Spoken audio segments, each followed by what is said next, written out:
today I'm going to dig into shift and open houses, but if you guys want, we can dig into expired listings because there's going to be more and more and more of those on the market.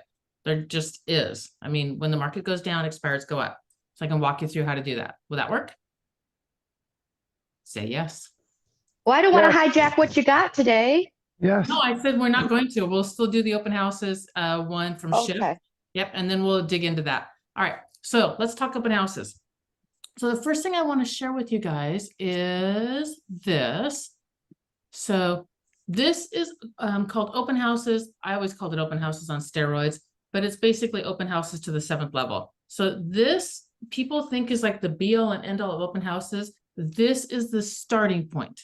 I don't think it's the be all end all at all. I think it's the starting point. I'm going to run a bunch of information in front of you, and then you guys ask whatever it is you want to ask, and I can get you kind of my notes and all that also. So most agents, they'll just do a sign in the yard. Some agents will put some balloons out with like a rider. And What's a rider? Open house Saturday, open Saturday, 12 to 2, open house, something like that. They're what it really is when you have a yard arm sign that hangs on those wood posts, and then you can hang another little sign underneath it. That's what a rider is, or it sits on top of the sign. Another fabulous free screen. Another fabulous what? Sorry. Free screen. I'm sorry. Okay. Oh, hey, my internet, I hate it in Florida. We have one provider and it sucks. Okay, so it's either the sign on top or the sign hanging below. And then to take it a little further, balloons, directional signs at the corners that point towards the open house, flyers the week before, email invites posted on the web, inviting the neighbors, calling everyone that morning to remind them, holding 4 other open houses in the area in various price ranges. Okay, this is called a 7th level open house. I think this is the beginning. And here's why I think this is the beginning. Let's go back over here to my notes. Let me grab my notes. I've got those. Here's what we used to do on open houses. Are you going to send us that slide? I like that slide. I haven't seen it. It's a cool one, huh? Yeah, I can do that. I can drop that into chat for you guys. Let me see. Anyway, yes. Okay, so here's what we did with open houses. First up, my trunk was always set up for open houses. For when I was doing open houses, my trunk was set up. My trunk was also set up for my listings. So my trunk was always completely packed 100% of the time, so I didn't have to schlep anything. All I had to do was grab the folder that had the CMA for that particular property, and then whatever else I wanted to bring with me.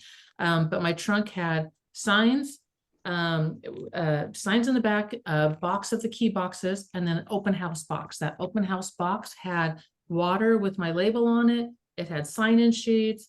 It had anything that I would want for an open house. It would have all that right together in one box. That way I don't have to keep it in my trunk, but you're not repacking for open houses. If you're going to do open houses, get a system to make your life a whole lot easier. All right, so I would try to arrange a progressive open house with every other listing in the area. And what I would do with that, they never did it, but there's this, which is good. And here's why. So I would use slide dial. So are you guys familiar with what slide dial is? No. Okay, so slide dial is a super cool phone number that when you call the super cool phone number, Jeanette's coming in. When you call the super cool phone number first, and then you slide dial, so you use the slide dial phone number and then their phone number, it goes straight to their voicemail. It bypasses ringing. So it'll drop straight into their voicemail. This is really handy don't overuse it. But if you've got a client that and you can never get off the phone in less than an hour, and you need to give them some quick message, and you need to be able to do it quickly and get back to your life, use slide dial and it'll drop straight in. And they will go, the phone never rang. And that's why you have to listen to, like, I don't know, a 20-second ad or something like that. SLYDIAL. The phone number for slide dial is I'm going to drop this in the chat because this one's easy. Let me see. 267-759-3425. There we go. There we go. It's dropped in chat. Okay. So I would slide dial the other agents that had other houses that were listed in that area. And that slide dial looked like, hey, this is Gina Hansen. We've got 123 Main Street. I know we're going to have open this weekend. I know you've got a house right down the street listed as well. It would be so cool if we did open houses at the same time. We're going to do 10 to 1 on Saturday, and it would be super cool. I just wanted to let you know. And, give me a call if you want more details or anything. And then I would hang up. They never did it, right? They never, ever, ever did it. That's totally okay. I'm not worried about that, because when I door knock that neighborhood, I am going to door knock listed houses. I am not going behind the sign to steal your listing. I am not doing that, but I am going to door knock your house and invite you to the open house as a neighbor. I'm going to say, when I'm there, I'm going to go, hey, it's Gina, Fred and Susie's house down the street. We're holding that open on Saturday. You probably know about it because your agent probably called you about holding your guys' open. Oh, your agent didn't call. Okay, well, all right. All right. Well, we've got homemade cookies, and we're gonna have, it'll be from 10 to 1, and love to meet all the neighbors, and come check out the neighbor's house. And that's what I would do, right? And then I watch every one of those I watched, because if you came expired, I would call you and go, I think I know you. I think we tried to do like a progressive open. I think I met you for our open house. I would do that.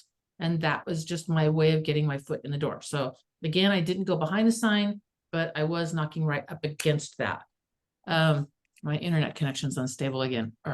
Okay, so try and arrange a progressive. I'll send you this list too. It's just a kind of a bullet point list. I door knocked that block and the block across the street. That's all the more I door knocked, but I did door knock 2 blocks worth of homes. When I door knock, I've got the script up on the website. It's the basic same thing. You just tweak the beginning of it for either I have an open house or I don't have an open house. But the rest of the script is basically the same. I'm not looking at I don't use open houses to look for buyers. I use open houses to look for sellers. And that's why I'm door knocking, because I want to find out who else is interested in possibly selling the property. Because statistically, when one house sells in a neighborhood, 4 more sell within 6 months. I want to find those. And I want to find the nosy neighbor who knows everything about everybody else. So I'm going to door knock, and I'm looking for that nosy neighbor.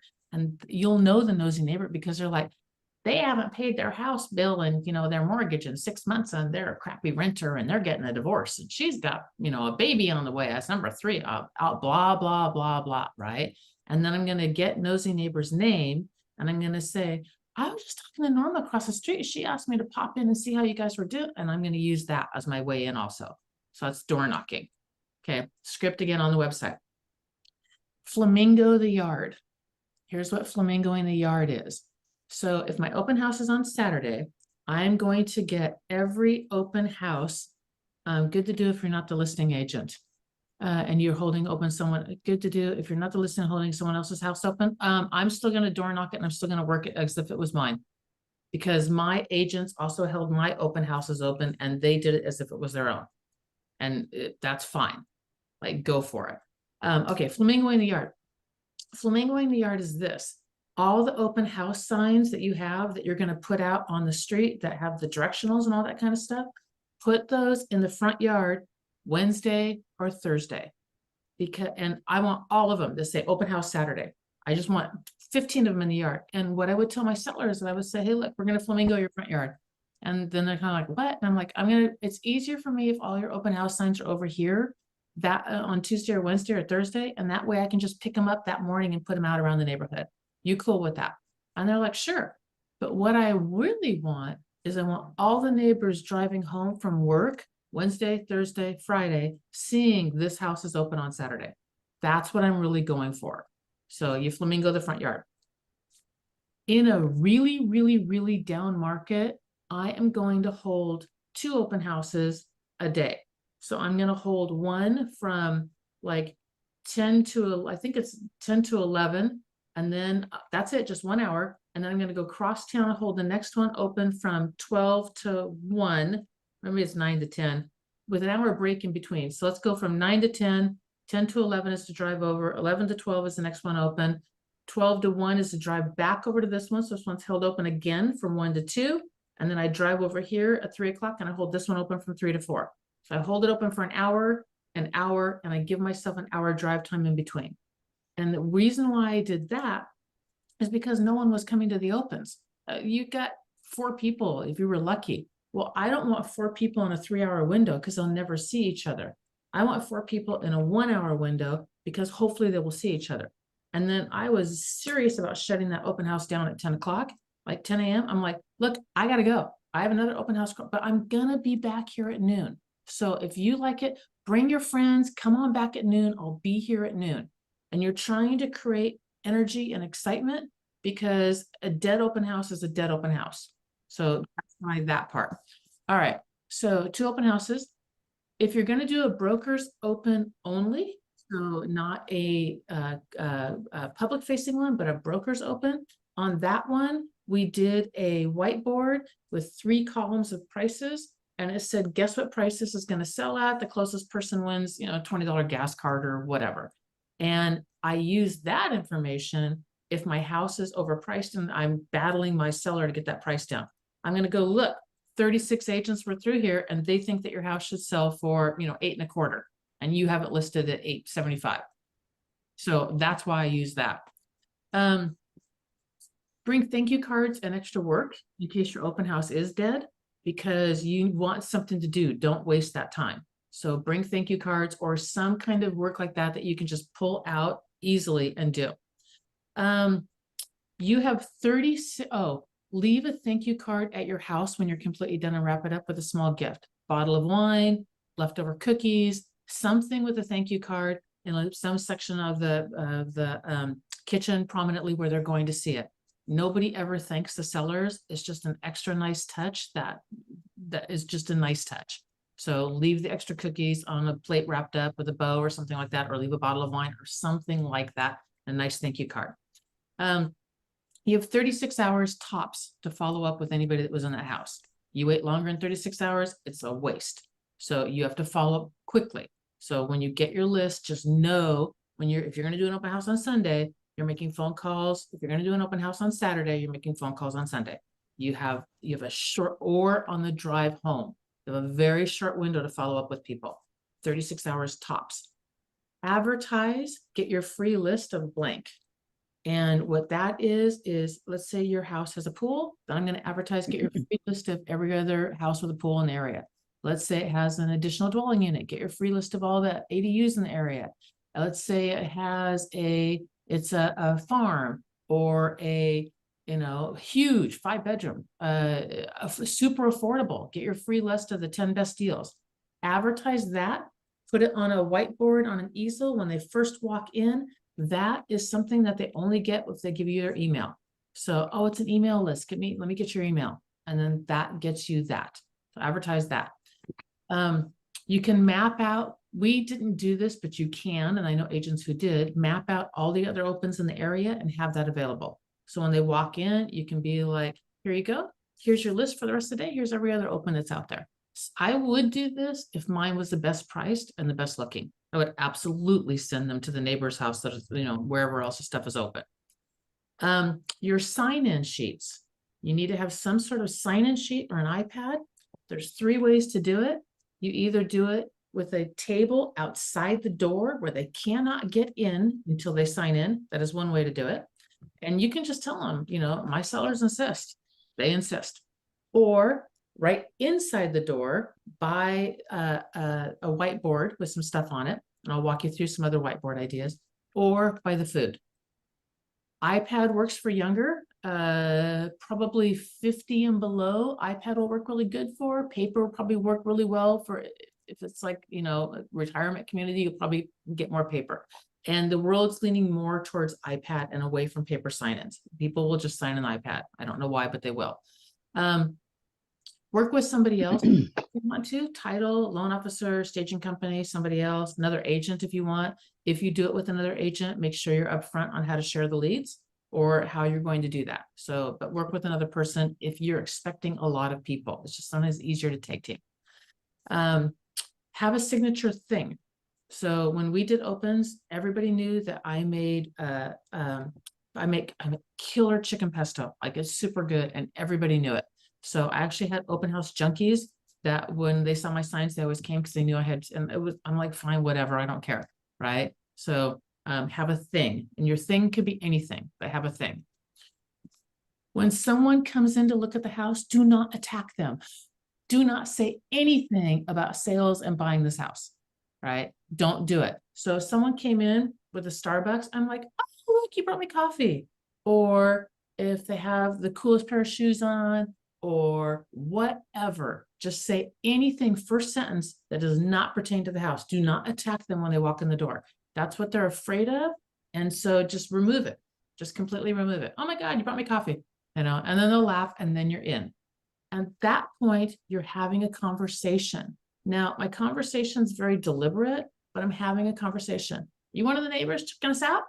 Because I want to know, are you a neighbor? Yeah, I'm one of the, oh my God, I love nosy neighbors. Tell me what you love about the neighborhood. And, or whatever. Kids, you work around here. It seems very conversational, but what it really is my 2-bedroom house going to work if you've got 3 kids? Do you work far away and that this isn't going to work for you? I'm kind of doing that, but it's very conversational. All right. So that's sort of having that.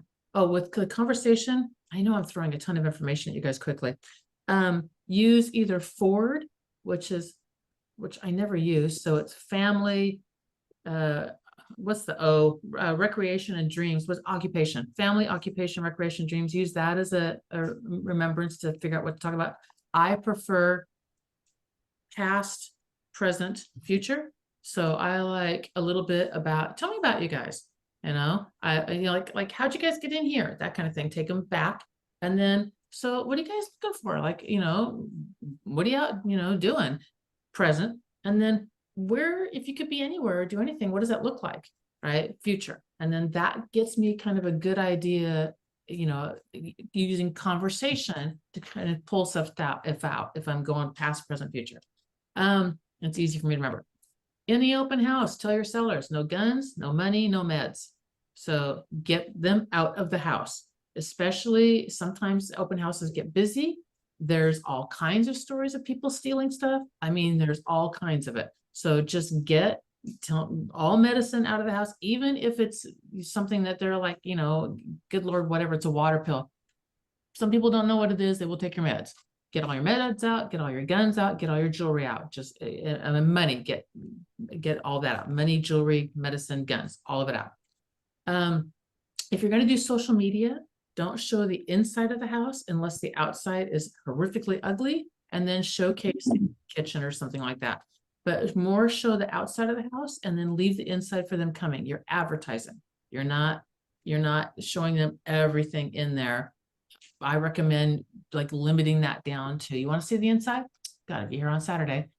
A whiteboard up front. This was super popular, and this is one that we definitely did. We did a whiteboard up front with all the numbers and neighborhood stats. Here's everything the houses are selling for. Here's days on market. Here's price per square foot. Here's all these numbers and stats of everything going on. And you can pull back like a year if you want to, and really, or tighter if you want to, but put numbers up there. You will find people just standing around, and then examples of other houses. You will find people just standing around that board, like really engrossed in that. They love that stuff. So we did that all the time. And the last one, close for an appointment if there's any interest at all. There's all different kinds of ways to do it. Figure out what makes you comfortable. There's direct close, indirect close, the embarrassed close. There's all kinds of them. There's let's meet. Sounds like we should meet. I like you. You want to get together and dig further into this? Is it okay if I put together some info and, we kind of go through this together? Is grabbing coffee our next step? Sounds like it. I'm available Tuesday or Thursday. Which day is best for you? That's a very assumptive close. I love that one. Would you be offended if I asked us to meet to go further over this? Pick a close that you like, that works for you and your personality. My favorite, you will find that you will resort to 2 or 3 closes that fit with you really well. My favorite for me has always been the alternative. well, sounds like we should be getting together. I'm available Tuesday or Thursday. Which one works best for you? That has always been the best for me, just straight and direct, asking for it. Sounds like we need to get together Tuesday or Thursday, best for you. So pick a close that you really like. Okay. That is a ton of information that I've just dumped on all y'all. I'm gonna grab this. Yeah, I'm not gonna grab that part down there. That's some other stuff. Okay, so I'm gonna grab this over here and I'm gonna toss this over here and that open house thing. All right, you guys, questions now that I've dumped all that on you. My message is too long. Try sending in shorter links. Okay, fine, we will do that. Okay, what do you guys got? Do the initial follow-up, like a week or so later. 36 hours. 36 Yes, but after you do the 36 hours, do you do it again? Oh yeah, I will can stay in contact with you and keep on trying. Okay. my I question. will keep, yeah, I will keep on trying. I will try a long time. Like you go into my database and you literally you have to move and you use another agent before you'll come out of my database. And because I'll just keep on trying. Because I'm not one for culling out the database unless that happens. Then I'm like, well, clearly you're never going to use me, you know? So what else you guys got? Come on, you guys, that was too easy. I've missed a half of it, so I don't know if it counts or not. I'm putting all the notes in here. Yeah, well, it's fine. All right. Third set of notes. And I think, oh, 470. Okay, good. We got it. All right. Is that slide you had, is that in the book shift or is that one you made? Nope, it's in the book shift. It's number 71. Is it on page 71? I think it's on page 71. I used to have my pages remembered. It's on page 71. Yep. So open houses, people think are, some areas they work really, really well. Some not as much culturally, they just don't do it. Or it's, you know, door knocking might not work for that area because the houses are on too big of a lot, or it's too hot in Phoenix in August. I mean, you know, in Washington State, it rains all the time. I did door knock in the rain because nobody does that. And I took an umbrella and I was okay. Well, I'm not okay with it. I hate it. But I still did it anyway because nobody does that.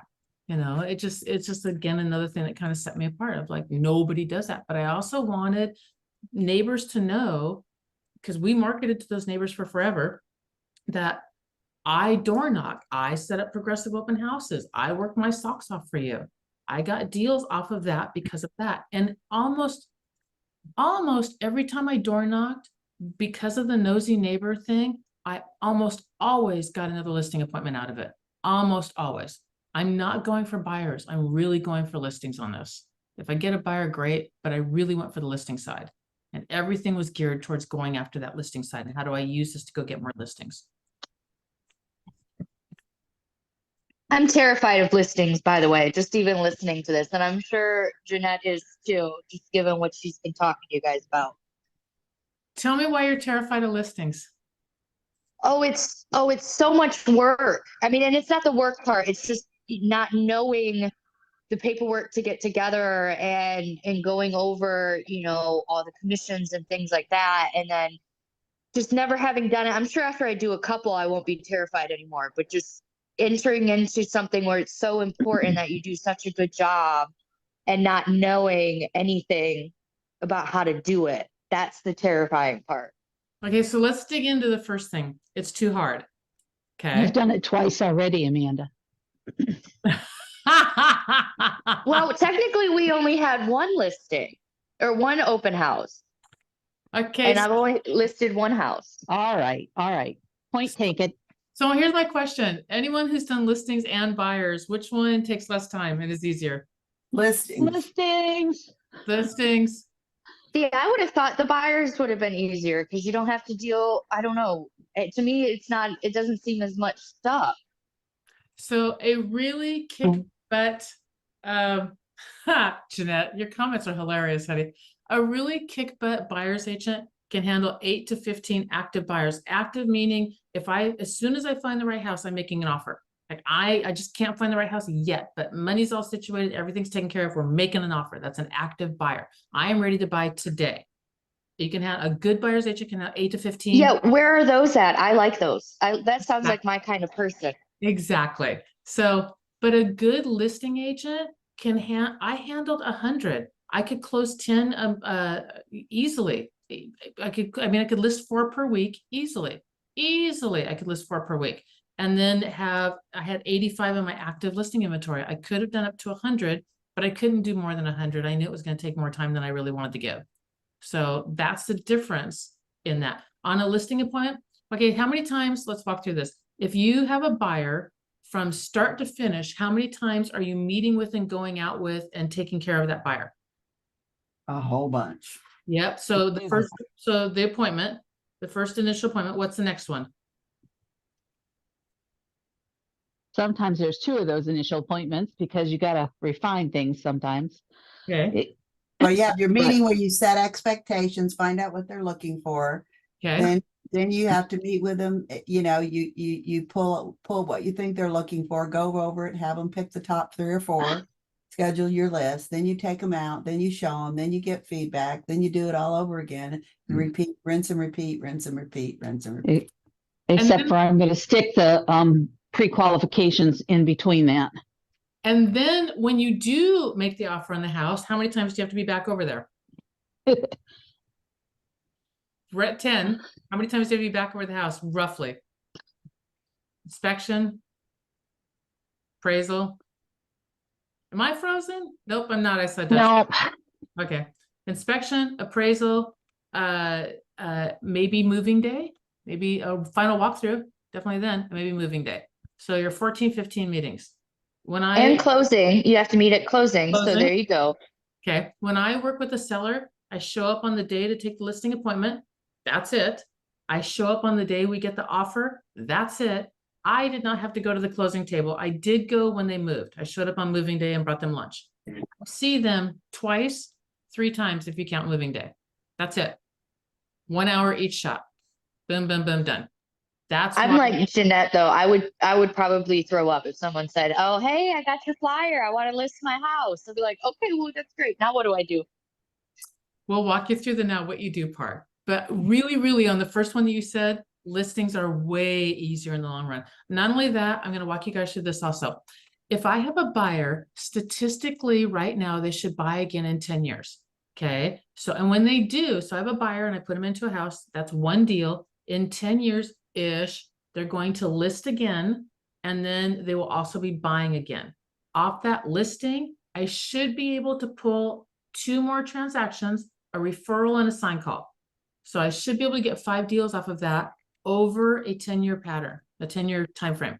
Okay. If I list a house, I've got a buyer, they need to buy on the other side. So I've got 2 right there. My listing, I should be able to pull a referral and a sign off of it. So I've got 4 deals off of that. Those 4 deals in 10 years, each one of those turns into 4 or 5 more deals, each one of them.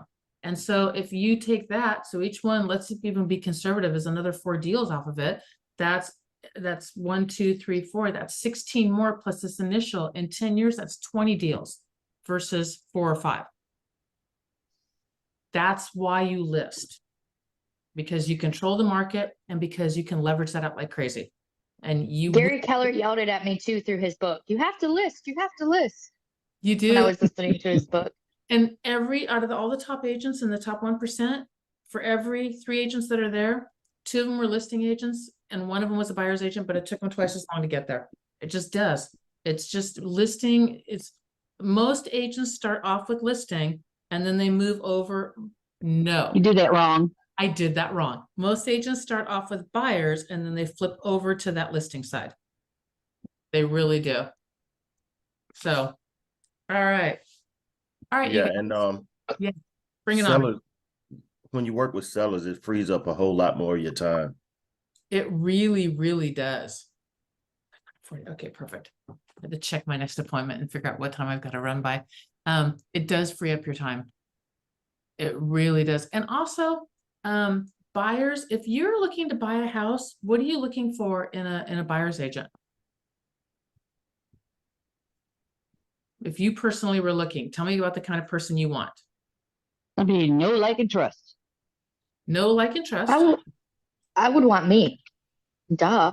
Well, exactly, duh. So what are you? That's a good question, Gina. I'm working on it. So anyone else have any ideas of what you would want in a buyer's agent? I know what I would want. Jeanette said someone who gives their time. Ah, nice. Well, someone you can relate to is I think where you're going. Yeah. Someone At that. that'll You know, listen you want to be able you. to, you want to be able to communicate with them and feel comfortable. Communicate, listen, time. It's all very, it's very time-based and very relational. It's very, very, very relational. I want someone that I can go have fun with at lunch. I want, you know, because I'm going to be spending some time with this person. Now, conversely, if you have your house and you have to list it, what are you looking for in an agent? What do you want your listing agent to be like? Good negotiator. I would say more data driven. Data negotiator. What else you guys got? It's good. Somebody who can explain things to me so I know and I'm not surprised. Okay. And run me through the numbers, let me know what I'm going to walk away with. How much time do you want to spend with this person inside your property? Through the whole transaction? How I'm much? guessing not a lot of time. You know, How- just you come in want- a few times, look it over, tell me what it's going to market for, maybe pictures, that kind of thing. But I don't want someone in my house that much time, I guess, because I'm getting ready to move. Exactly. You don't want people in your house. It's your house. You don't want, you have to, because you know you have to do showings and all that, but every single time you do, it's a pain in the rear. Because you got to pull out all the guns, money, and medicine, jewelry, and you vacate the house and leave all the lights on and make sure the whole thing is immaculate. Blah, blah, blah, blah, blah. It's a hassle. And this is your house. That's why I had Kathy. She'd always come in and clean my house before showing. There you Just go. kidding. Well, we always take the kids, and every kid has a duty. Like, you have to take out the trash, you have to do this, you have to do this, and you know, and I'm doing, but what, you know, because it's a mad dash scramble with showings. But the point is, you don't want anybody in your space, and so it's like get in, get out, get done. And that's the other component with why listings are boom, boom, boom, boom, because they don't want you there. They want you to get in, do a really good job, get me the best price possible, stay out of my hair. That's what everybody wants in a listing agent. They just do. So it doesn't matter how friendly and bubbly you are as a natural personality. You're like, give me the best deal for my house. Do not waste my time. Get out of here again. So that is a big cat. It is. That one beats mine. I'm pretty It's- sure that one could beat it's- mine. Wow. It's heavier than a baby. Yeah, well, it looks like it. So It All is. right. All right, you guys. Anything else on opens today or any other challenges? I've got about 5 minutes before I've got to jump out the door Are you done? before we head out. All right, Jeanette or Jonathan, both brand new. Jonathan, brand new business owner, entrepreneur, young and ready to go get it. Got any advice for him? Out in California, by the way. What part of California? Los Angeles. Okay. Move. Dash, shush.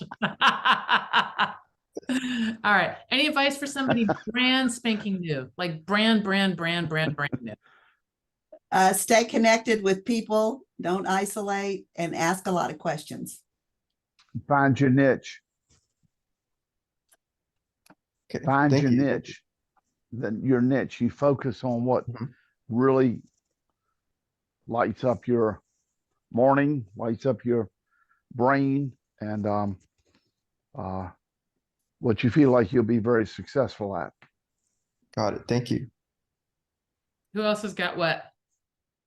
I'll have to think. I have somebody that's out there that's an investor, but they're with DXP now, but they're not with our team. Right. And it may be a connection. I haven't talked to him in a little while, so he and his family's out in California, but that's a big state. He works at one of the universities, and I don't know which one. So Okay. So, all right. Any other advice for Jonathan? By the way, there is the the open house Learn crap. your MLS. Ah, your MLS is gold. It really is. There's a lot of gold in there. We'll go through. What did we say we're gonna do? We're gonna do. What did we say we're gonna do, Amanda, next week? Listings? No, Expired listings. and we won't be doing it next week. We'll probably be doing it the week after that. Just because of Thanksgiving. Okay, so all right. Anybody else got advice for Jonathan? Craig, I saw your mic go off.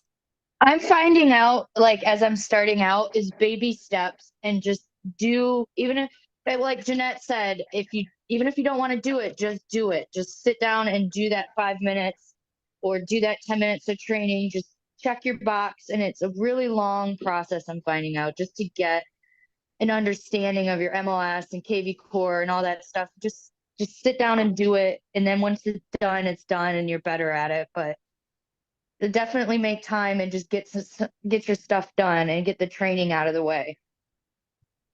Nice. Craig, what you got? Did it. Lead generate follow up. Yeah, that's the beginning. And Anna, you want to take us home? Anna. I think Anna must be like dropping the kids off at school. There we go. I saw Anna. Nope, I did not see Anna. She faked me out, man. All right. What's your advice for brand new, since you're new too and you dug into what you dug into yesterday? Can you hear me, love? Yes. Now Yes. take us home. girl. Talk forever. You myself, and I still can't. It feels like you guys can't hear me. Okay, so I was just gonna say, if you're brand new to real estate, there's so much to learn, and there's so much that's gonna be thrown at you. The best way to stay on top of everything is to really put aside at least 2 hours for you to just brainstorm and think of where you want to go. Where do you want to be in a year? Where do you want to be in 5 years? Where do you want to be long term? I would just start 1 year, 3 years, 5 years. And then what is your ultimate life vision? Get that down and then work backwards. Okay, so what do I have to do to get to where I am? Okay, I could do this. That would help you create a business plan. Work within the business plan. LA has a lot of competition. Don't be threatened by it, because despite what the market has, there are not that many consistent action takers in the industry. So as long as you commit to doing something consistently, you will be able to get there. You just have to know what to do and which one of the 1,000,001 things you can do, you should take on. So take that time initially, get to basically know yourself, know where you want to go, and depending on where you want to go, decide which paths you want to take to get there. So you want to host open houses, you want to make cold calls, you want to pursue social media, you want to do, so just outline everything you're going to do and follow that blueprint that you create for yourself. I would definitely start as soon as possible, because the new year is starting. So all of us have to do this every year, I think. But especially for someone just getting into the business, there's so much that's thrown at you. Just try to give yourself the grace and the opportunity to find out what you want, and then create a plan accordingly. Yeah, and I would just say one thing, don't try to do too many things at once. Yeah, Yes. Join Don't- GI. Join Gina team. Yep. Love it. Thank you, darling. I love this. Thank you guys for pouring into him. It makes me, we know more than we think we know. And as soon as we start helping other people that are like one step up on the path right next to us, one step behind us, it's like, oh, hang on, I do know. And then it's a constant reminder for myself sometimes as I'm talking to other people of like, oh yeah, Gina Hansen, talk to yourself. Yeah. All right, you guys, I gotta go. Any other questions before we let you guys go and have your amazing Fridays and weekends? 1 second. I have a 1 second question over here. Just actually, it's not a question, but just 1 second, Okay. because 1 second. we were supposed to do something. We were? And yeah, this is one of my favorite cups. Okay, Oh, hang on, what does right. your coffee cup say? It says Ocracoke Island. Oh, I love Ocracoke. So Okay. So this is one of my, I forgot to do this, but we're gonna do it. You're right. I forgot about that. I wish I would have remembered. I love my little cup because it's little and it's made of clay, and I forget where we got it, but we're traveling someplace and it's handmade and it's got coffee in it. I just spilled it on me. Handmade coffee, yeah, which I did not think. I thought it- sorry. yeah. Anyway, it was handmade and it's just a little tiny one and it's the perfect size for me. Oh, look at Craig. Yep. I Yeah. can't see Craig. Oh my God, that's awesome. I love I'm on the that. phone. That is so cool. Anyway, see, you can hold it. That's why I like it. They're like, It's it was huge and I can hold it. Yeah, I like something I can get my fingers through and hold. Yeah, I like something that I don't spill on myself. So, but I think I'm below camera where it hits, so I think we're good there too. And now you got to change before you leave. I do. Dang it. All right, y'all. Have fabulous weekends. We're heading into holiday season. If your business is rocking and rolling and you're making $1 million, I would holidays go into it one way or the other. Either go all in or all out. Do not, pardon my French, don't half-ass it just because it's not good either direction. If your business is hitting everything and you're nailing everything, figure out what you want to take off on the holidays where you just guard it and really, really, really take it off, right? If your business isn't and you need to head to the grindstone, everybody else stops working literally next week. They just stop. So keep your head down and work through it because that time where nobody else is working and you will gain massive ground. So just really think, double time it. Yep. Just really think about how you want to approach the holidays. There's no right or wrong. There just is, I'm nailing everything and I'm really going to take this time out, and which is fine because everybody else is too. So, but if not, you can really gain some significant ground. So figure out what direction you want to go with that. All right.